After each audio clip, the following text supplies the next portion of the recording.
So you saw how messed up.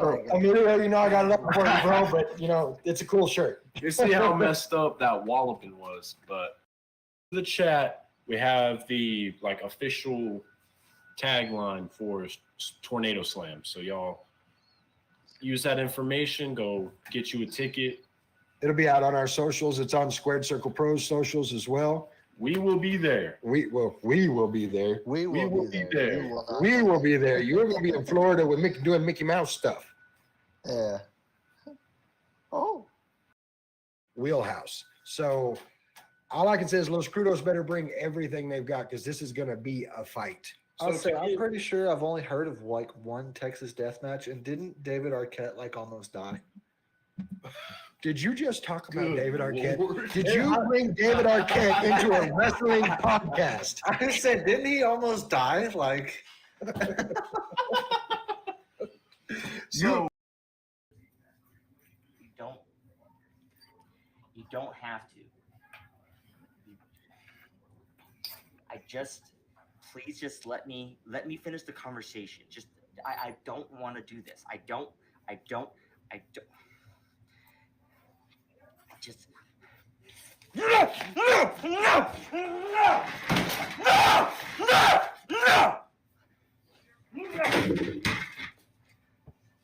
Look at this! This belongs to me! Not you! None of this! Jim, this belongs to me! Me! I earned this! Not you!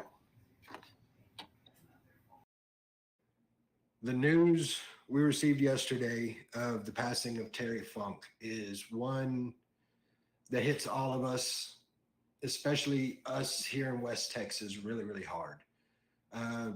Terry Funk was a legend in every sense of the word.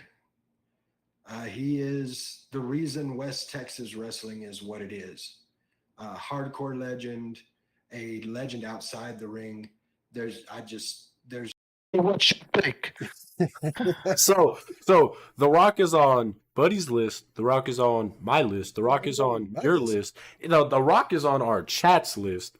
The real question that we need to ask the Not Your Average Mark Wrestling podcast is, can any of us here smell what The Rock is cooking? It doesn't matter if you smell. Oh my goodness, it doesn't. But it's things like that. It doesn't matter.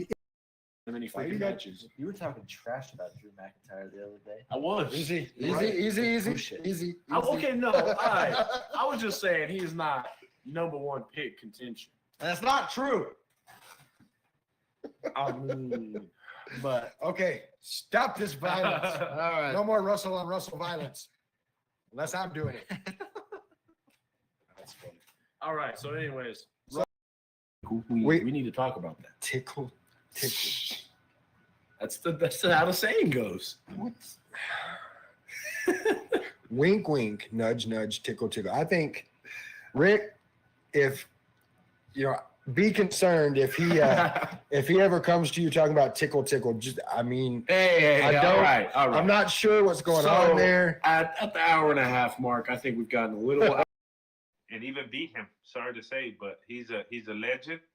But to be the best, you must beat the best, And I feel like I can beat him. So Chavo, I'm calling you out. I said, come on. There it is, Chavo Guerrero, right there. You heard it. Emilio Guzman calling you out, and I'm not gonna lie, love Chavo to death, but Team Emilio right here. That's where I have to go. Has to be this man chilling in the ring with two torn freaking quads.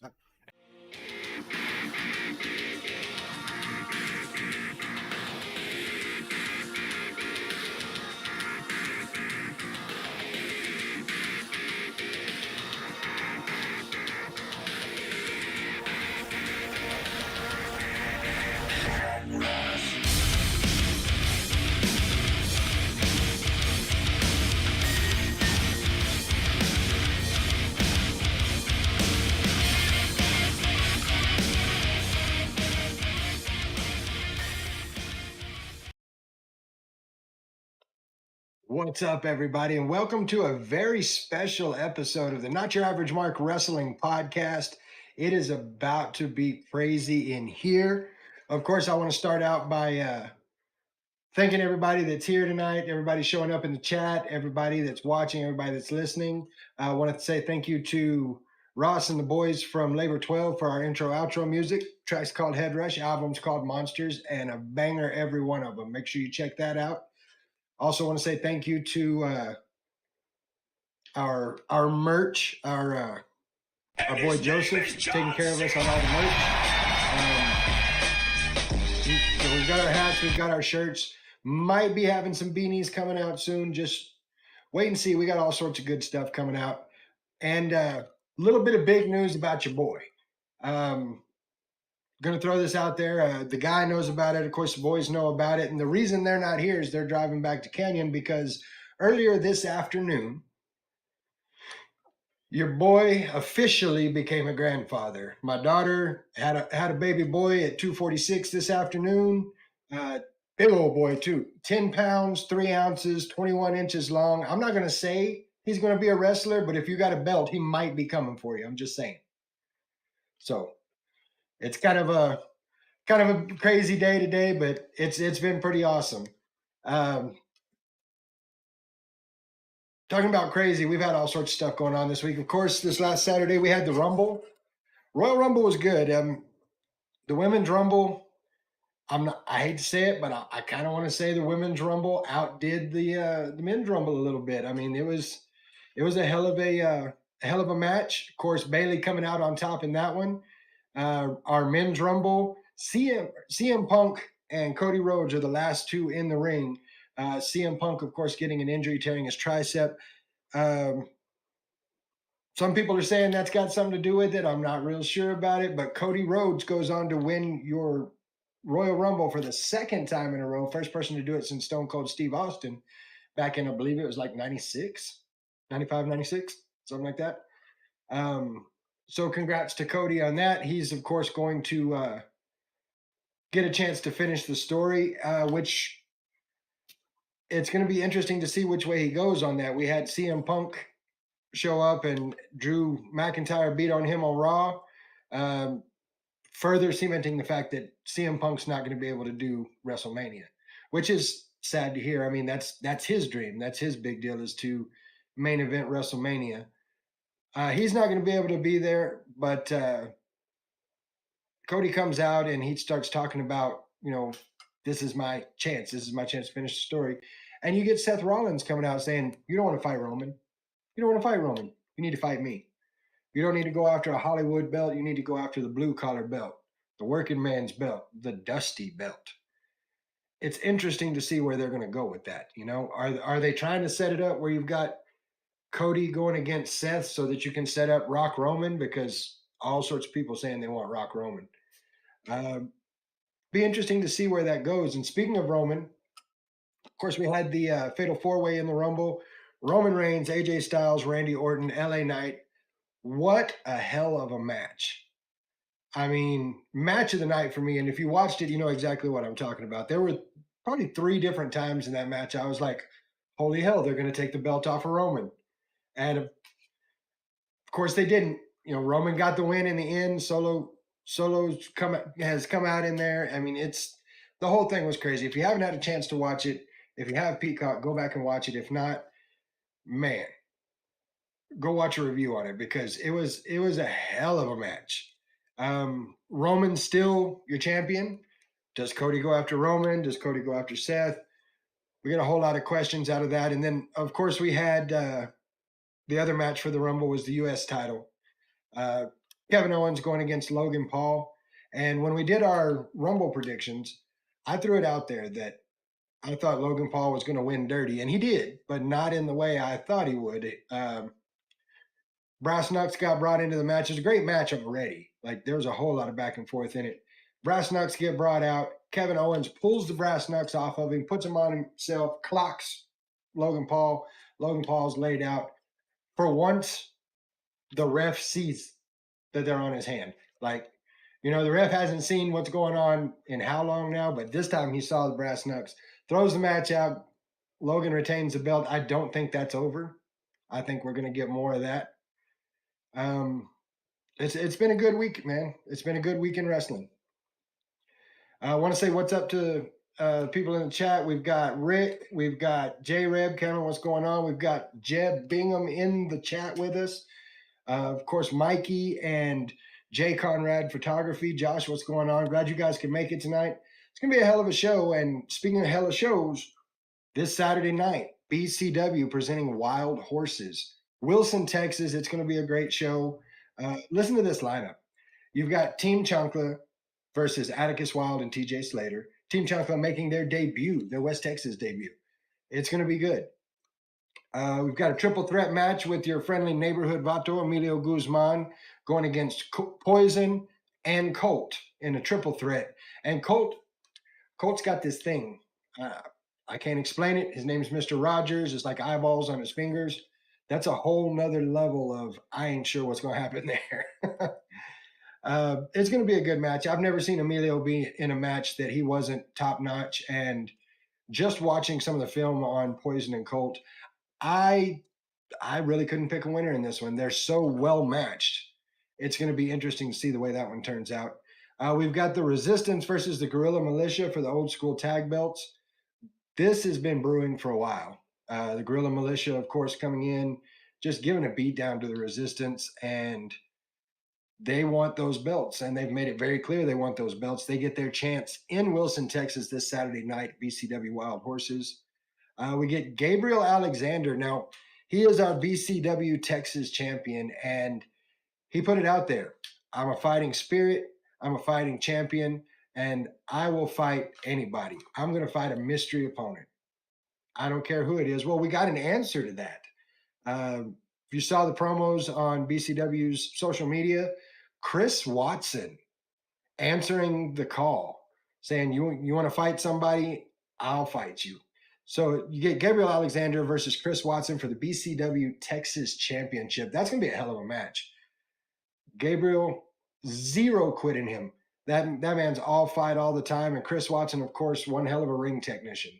He gets a little dirty sometimes, but he's a real technician in the ring. So it's going to be interesting to see where this one goes, because you take the skill of Chris Watson against the fight in Gabriel Alexander, and it's going to be something to see.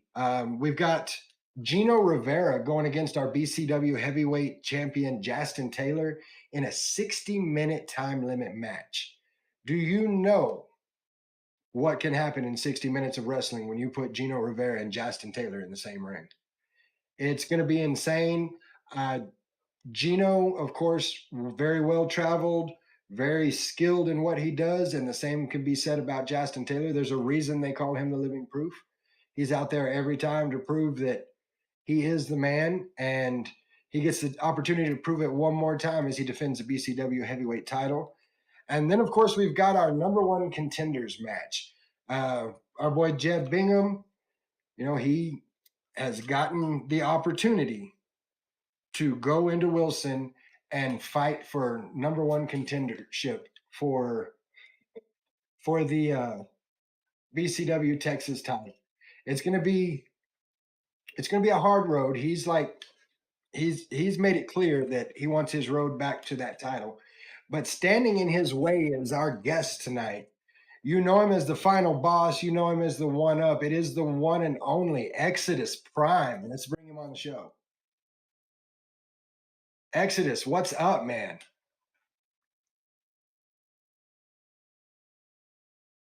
Oh, I have to get you to unmute yourself. So, Willie, going good?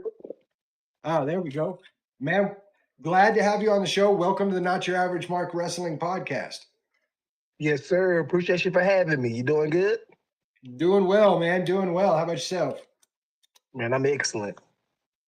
That's great to hear. Now, for those that may have not had the opportunity to see you, those that may not have seen your matches, give us a little background on you. Like, I've been watching matches, and I've noticed that you've incorporated a lot of gaming into your repertoire. And not, you think, okay, somebody's putting gaming into this, that's going to look how does that work out? But you're so smooth with it, man. It looks like it's part of everything. So where does that influence come from? Man, I grew up watching, cartoons, a lot of kung fu movies, a lot of Jackie Chan, Bruce Lee, Tony Jaa, Donnie Yen, um, Power Rangers, X Men, and I've also was an avid gamer. Action RPGs are my favorite. So, like I've always wanted to be a superhero, but let's be real, that's not a real thing.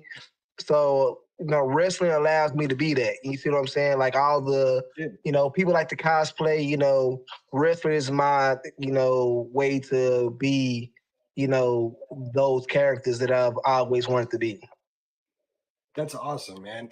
And as far as wrestling goes, like I mean, I get the superhero thing. Like when I was coming up in wrestling, you had, this is gonna date myself a little bit, but you had, your good guys, you had your Hulk Hogan's and your Macho Man's and your Junkyard Dogs, and you had your bad guys, and your good guys were like superheroes in the ring. And if you said your prayers and ate your vitamins, there's nothing you can't do. You can be a superhero too. So, like, I've always tied that to wrestling myself. So was there anybody when you were coming up that you watched in wrestling that made you think, man, this is what I want to do? Um, I mean, it wasn't really anyone that actually made me want to do it, but I will say that there are influences.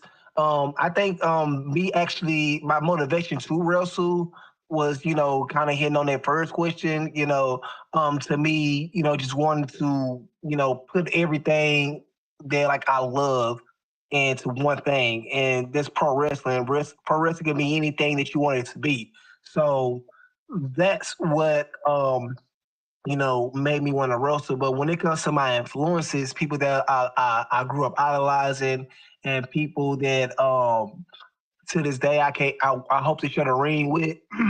Like I say, the first match I've ever saw was the TLC match, the triple threat tag match, Dudley Boys, Hardys, Edge and Christian, and that was the first match I saw. I think I was like 7, 8 years old when I first saw that. So Jeff Hardy was my first favorite wrestler ever. So, and then growing up, it kind of transitioned to Randy Orton being like one of my biggest influences on like my style and kind of like how I try to portray myself in the ring for the most part. There's other influences too that I have, but growing up, I was a big Jeff Hardy, Randy Orton like fan. Cool. And a lot of the people we get through here, I hear that about Jeff Hardy. My boys, normally they're on the show with me, and they're, like I said, driving back to Canyon because we were all up at the hospital this afternoon. But their big influence was the Hardy Boys. And when I've got to come in and catch one of them because they're doing a swanton off the top bunk, it gets a little wild. Yes, sir. Yes, sir. So you put all of your gaming and how you feel about that. You put all of that into making this superhero, making the final boss. Where'd you come up with that moniker, the final boss? It all ties back to the video games. Like every video game, I don't care what it is, whether it's a RPG, action game, a music game, even a sports game, they all have a final boss. Final boss on Madden is Super Bowl, whoever you land on that team. NBA's the NBA Finals. They got Final Fantasy. Any other genre, there's a final boss, and it's always this character that's that's hard to beat. He has all the resistances. He know all your tricks. He has so many hidden tricks. So that's just always what I want to, imitate in wrestling. Being that character, like I'm the final boss. You know what I mean? I like it. I like it. Now, the video games, the wrestling, that's not all you got going on. In doing a little research in this, I see that you dropped 5 albums, like five of your own albums, as well as is it 3 mixtapes? Three Like instrumental? instrumentals, 3 instrumental tapes. Yes, sir. Yeah, before I started wrestling, music was like my first like passion. As far as something that I want to do for a living and want to do with my life. Um, so I've always been a writer. And it wasn't until my 20s I got into actually producing on my own. But yeah, everything that I make is self-produced, is all mixed and mastered, recorded by me. I do it all myself. It is still a secondary passion of mine. Like even I even incorporate my music in my wrestling. Like all my interest themes has been music that I've made. So that's another way that I can kind of like cross promote or incorporate another one of my passions into pro wrestling. So I mean, that's cool. Like just the idea of, I'm fixing to walk out to the ring. I'm fixing to come through the curtain, and the music that's playing is something I wrote, something I produced, something I made. That I mean, that in Exactly. itself is awesome. So Yeah, and then you don't have to worry about copyright and stuff and all the other stuff. So yeah, because that's a big deal right now. Anytime they're gonna air anything, the copyright, they'll get you. hmm real And they quick. quick about it too. Yep. So all of that together, through your music, through video games, through superheroes, through Jeff Hardy, Randy Orton, that's brought you into this world of wrestling. Talk to us about your start. Like where'd you train? How did you get in, actually get into getting in the ring? So it's actually like a long like time that it took for me to actually start wrestling because I was going to start back in 2010, 2011 after I dropped out of college and but I had to meet my ex-wife. And so I just kind of like put it to the wayside. But I always tell this funny story about me. I was going to train at Waxahachie at Killer Town Brooks school when he was living.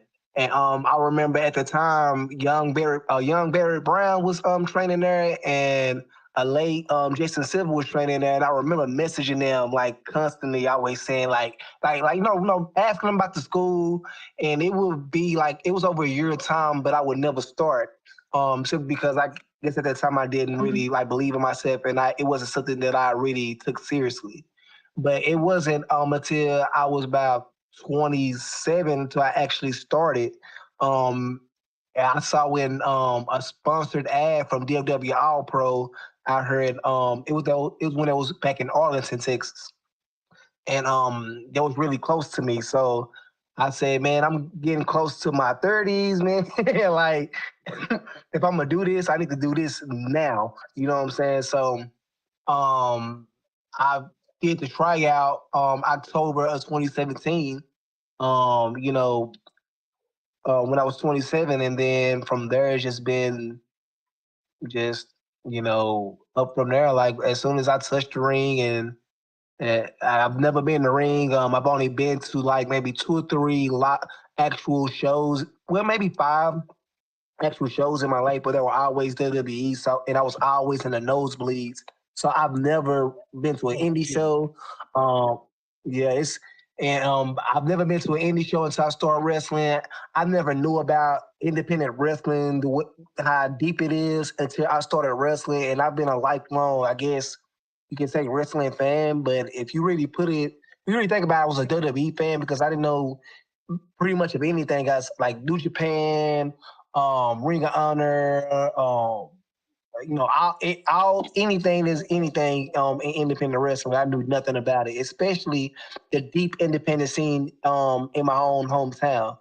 So like it was just one of those things to where once I got into it, it just kind of like engulfed me, and I just knew this is where I belonged all this time. And it's something I tell everybody every time we have a show.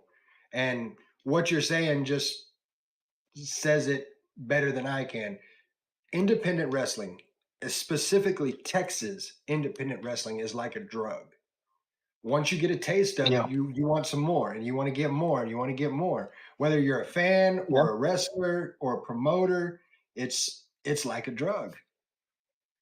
Yeah, and it's a lot. Like, and it's good for the wrestlers because we always, especially if you're a local DFW, you have like this big pool of places, not only in your local area, but if you just go an hour and a half to 5 hours either directions, you're going to be able to wrestle at a lot of places.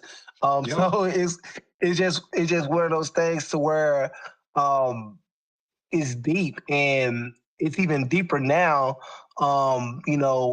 With me entering my 7th year of pro wrestling, so the difference between even then and now is vast. And even promotions popping up or promotions that's already been running, in other states and in other countries. There's so much independent wrestling out there. There's so much wrestling out there, and there's wrestling for everyone. And that's one thing that drew me in about wrestling, is just something for everyone. Well, and it trips me out. It really does that you say you have a 7-year career. In that 7-year career, you've had matches with people that we get to see, have the opportunity to see here in West Texas. Marquise Jackson, Kane Carter. You've gotten in the ring with Brick Savage, all the way up the ladder to Sammy Guevara, Blackpool Combat Club, Brian Keith, Wardlow. So like you've run the spectrum in just a 7-year period. That is amazing, man. Yes, sir. And I've been really blessed to work with the people I've worked with and work with the promotions I've worked with. From my home promotion DFW all the way to my second home MPX, all the way over to now BCW, which is awesome. All the way to SCPW. All these promotions in Texas that's giving me opportunities. New Texas, Inspire, HOT. I'm trying to think. Lone Star Pro Wrestling. Everybody down there in Houston, San Antonio, Austin. It's just it's just so much talent, and they bring in so much talent that and with the deep pool of wrestlers that's in Texas alone, that they can put a lot of these people with, that they chose me, really, means a lot to me, and it makes me feel good about the talent that I'm putting out there. No, absolutely. And talking about that talent, and I want to get to some of the AEW stuff in a minute, but I had Brick Savage on that list, and we talked about this a little bit before the show. Watching a match last night between you and Brick Savage, a last man standing match in Dallas, man, the things that you guys do. I mean, there was, for those who haven't seen it, go to YouTube, check it out. Trust me, check it out. There's a part in one of the matches where Brick has got your arms and he's kind of pulling you up and stomping you back down, and then pulls you up and kicks you through a door in the corner of the ring. Like, run that for us. How does that even happen? I mean, Brick is a big, strong dude. You know what I'm saying? Like they came from the bodybuilding, muscle building world.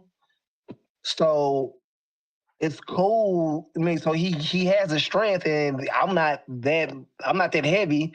So I mean, Briggs is constantly just throwing people around like rag dolls, and they're pretty cool to work with. Well, and he calls himself the World Breaker, but I'm not gonna lie, you held your own in that match. Like there were 2 or 3 times during that match I was like, Prime's got this. There's a whole section of that match where you had his head down in the cooler. Exactly. Like, I'm a student of the game. I'm always studying my opponents. that's just a part of being the final boss. It doesn't matter how big you are. It doesn't matter how fast you are, how smart you think you are. I'm always, plotting ahead. And I'm always come out on top, and that's okay. And I'm gonna learn from that. And as you can see, the next week, or was it the next day actually? Either next week or the next day or something like that, I took his HOT Network Championship. You see what I'm saying? So, it always comes around full circle. Like, I may fall, but I'm gonna press continue, try again, and I'm gonna succeed. You know what I'm saying? So that's just how I go. That's the way it's got to be too.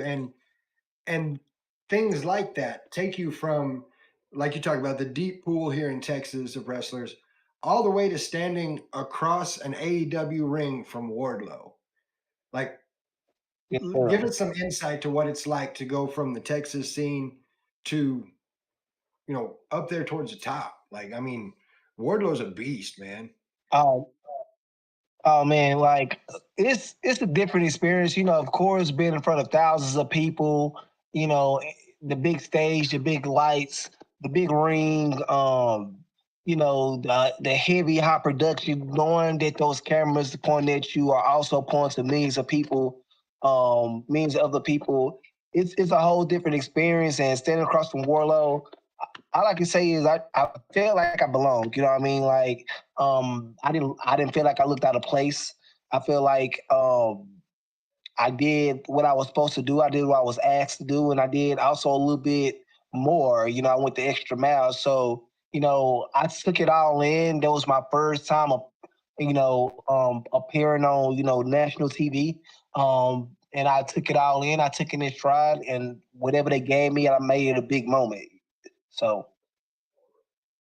Absolutely. And I've had the chance to go back and watch some of those matches as well. And man, it's all go all the time. And that as a wrestling fan myself, that's what I love to see is win or lose, it's all go and put it all out there in the middle of the ring every single time.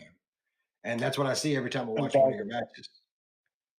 Exactly, because because the fans, they pay their hard earned money, and I don't do this just for a check. I don't do this. There's so many other things that I'm skilled at that I can do to make money. So wrestling is literally something that I do. It's a passion of mine. I'm never here to mail it in. I'm never here to play second fiddle, if I'm being honest. And I'm never here to not try to have the best match on the show.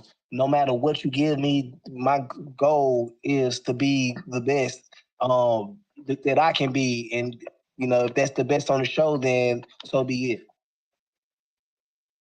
Man, love to hear it. I'm looking over here at the chat. We've got Camino made it in. Camino, welcome to the show, man. Glad you could be here. Talking about, in West Texas independent wrestling, Texas independent wrestling in general being a drug. Our boy J Reb in the chat says, so does this podcast make Guapo a drug dealer or a kingpin? The answer is yes. To both, yes, absolutely. I bring you the good stuff like Exodus Prime. That's, Yes, sir. Yes, sir. That brings us to this Saturday, making your return to West Texas and Wilson, Texas for BCW Wild Horses against a Texas staple in Jeb Bingham. Okay. Oh, Jeff ready.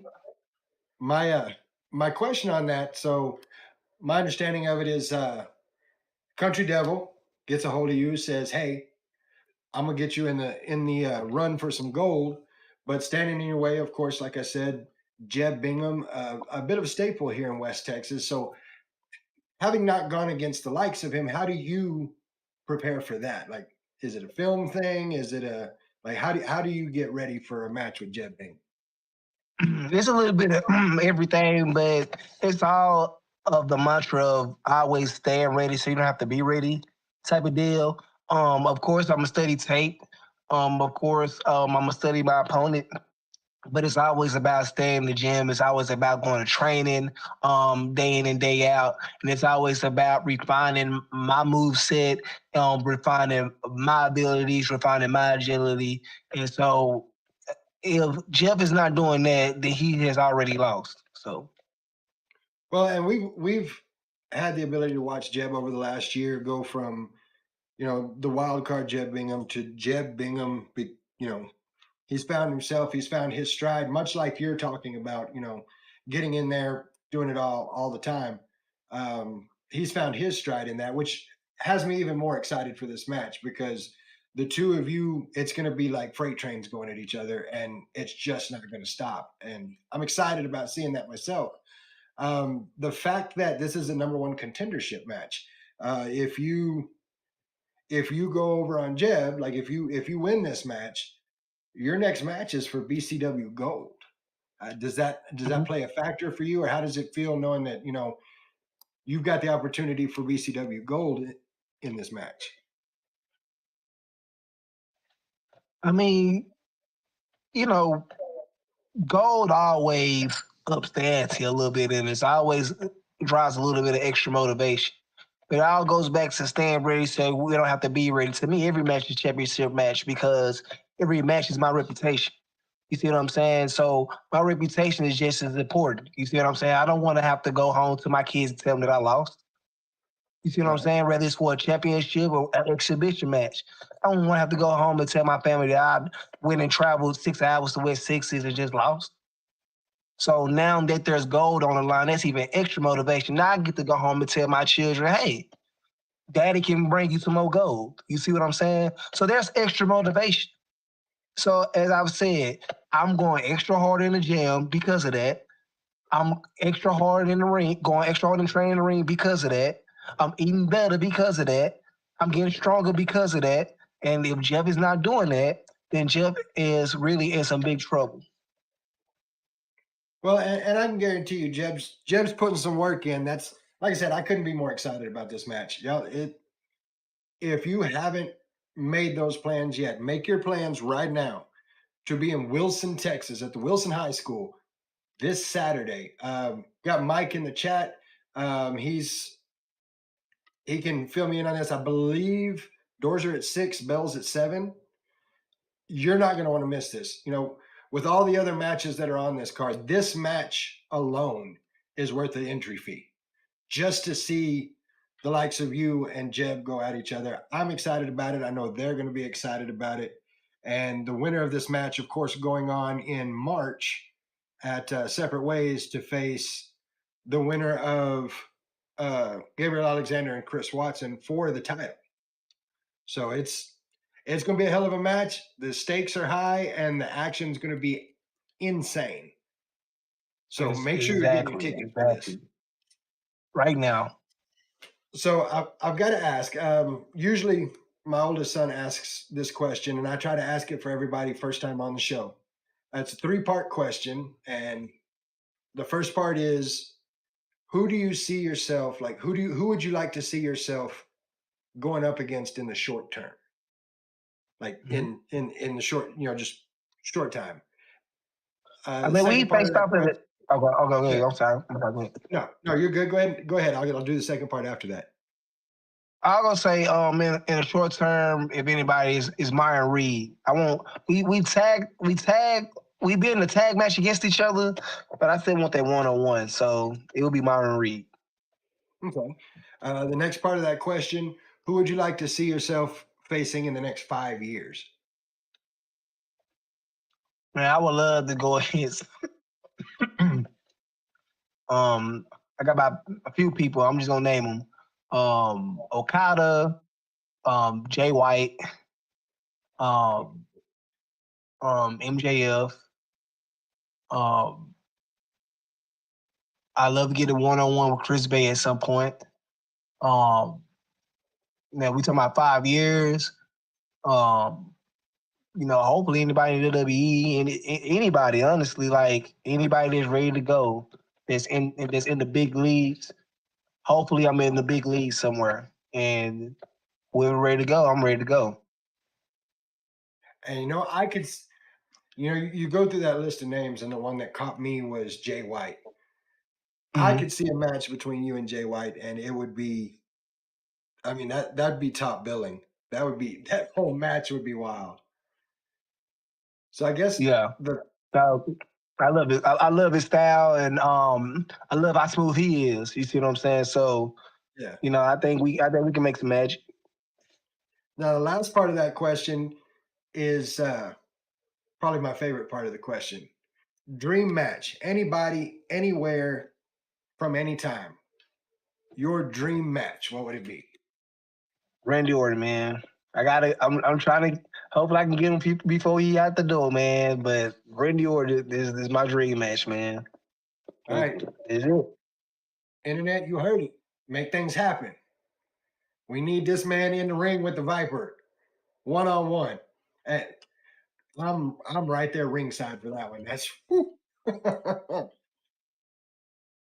Yes, sir. Nah, give me Randy.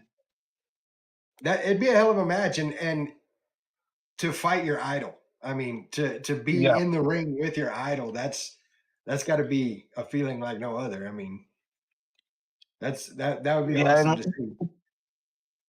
Because to me, like, Randy Orton right now is the final boss for me. You see what I'm saying? Because I'm already slowly becoming like a little legend killer, and I'm already done be, Tommy Dreamer and Scotty 2 Hotty, two people I done grew up watching on TV. So, I'm trying to keep it going. You see what I'm saying? So I'm trying to slay some more legends and maybe slay the legend killer himself. You see what I'm saying? So I'm trying to do. Fill us in on that story. You and Tommy Dreamer, how'd that come about? Man, that's my people at MPX taking care of me, man. They just, I was on a hot run as the MPX Addicts champion at the time. Defending the title day in and day out. Every title that I had when I was every match that I had when I was the Addicts title at MPX was a title match. And it was a great run. I had the Addicts title in this bag because I just wanted to keep it away from the fans. I didn't want them to see the title.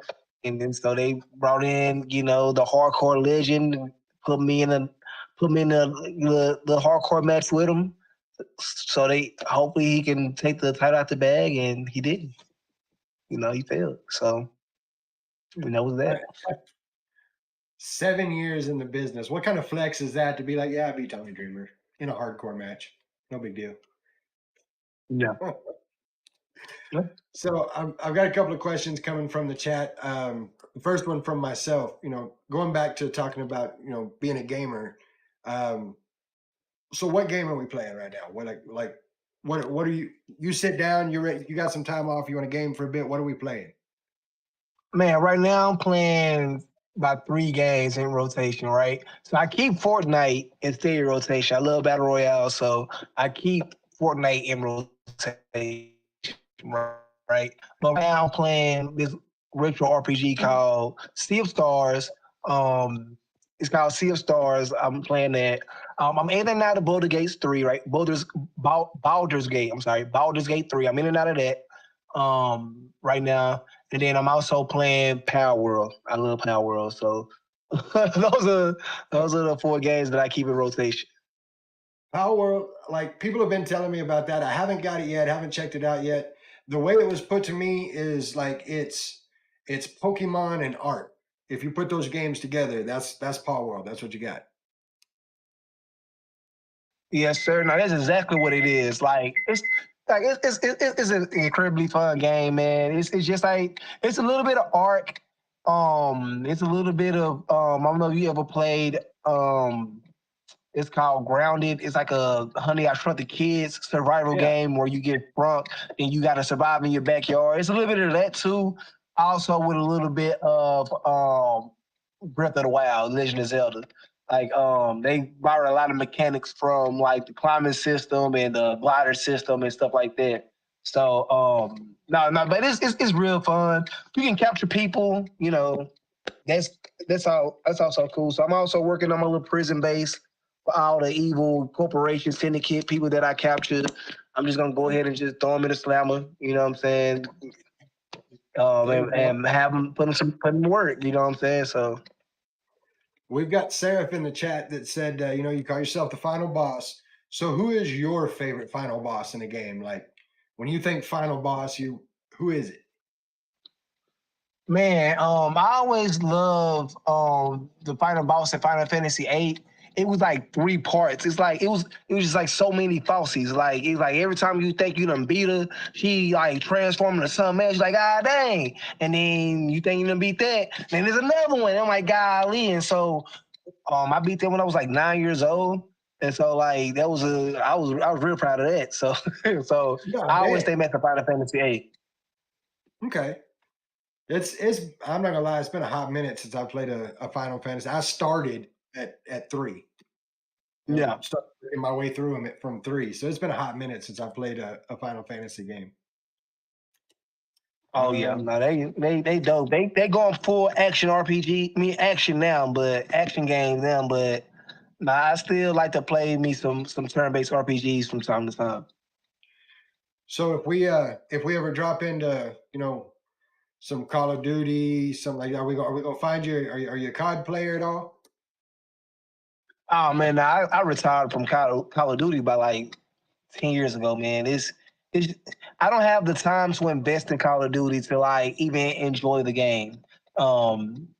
It's and then and I don't like being shot in my back so much. You know what I'm saying? So I even couldn't get into to Warzone, and I love battle royale games. But right now, to me, in my opinion, Fortnite is the best battle royale game. So if you on some Fortnite, you'll catch me on there. But I'm not no Call of Duty. Seraph in the chat saying Activision made it absolute crap. I gotta agree. I ain't gonna lie. I stopped at Call of Duty 2. It was a lot of fun. Maps were cool, but after that, it just kind of wasn't my game anymore. Yeah, because it's almost it's too samey. Like to me, I feel like the perfect Call of Duty was, in my opinion, like I love World at War. And then I also love Modern Warfare. I think it was 3. It was either whichever one had Team Defender, where you had to run around. It was almost like eyeball in a way. You had to just run around with this flag. There's 2 teams that run around with this flag, holding the flag for the longest time. And I think it was. And they had I love that mode, and like they never dropped another Team Defender mode, and I never could get back into it after like I got to there pretty much.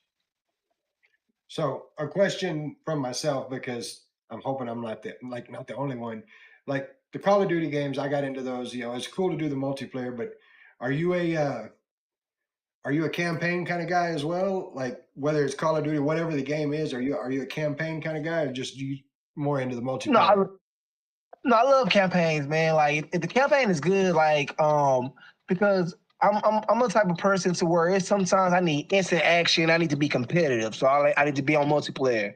But then it's sometimes where I just want to like either like get real skilled at like maybe like a roguelike game, or maybe I just want to enjoy a story and just really invest my time and my effort into a game. So I play so I like the campaign. So, I'm kind of like a ADD gamer because I switch between games constantly. But like I said, the constant game that I always play is Fortnite.